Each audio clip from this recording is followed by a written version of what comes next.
بسم اللہ الرحمن الرحیم۔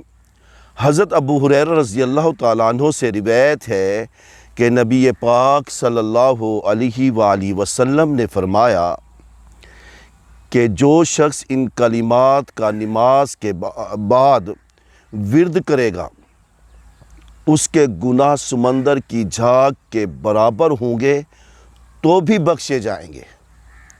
سبحان اللہ 33 مرتبہ، الحمدللہ 33 مرتبہ، اللہ اکبر 33 مرتبہ، لا الہ الا اللہ وحدہ لا شریک لہ، لہ الملک ولہ الحمد وہو علی کل شیء قدیر۔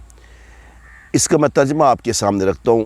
اللہ کے سوا کوئی معبود نہیں، وہ اکیلا ہے، اس کا کوئی شریک نہیں، اس کی ہی بادشاہی ہے اور وہی حمد و ثنا کا سزاوار ہے، اسی ہی کی تعریف ہے اور وہ ہر چیز پر قادر ہے۔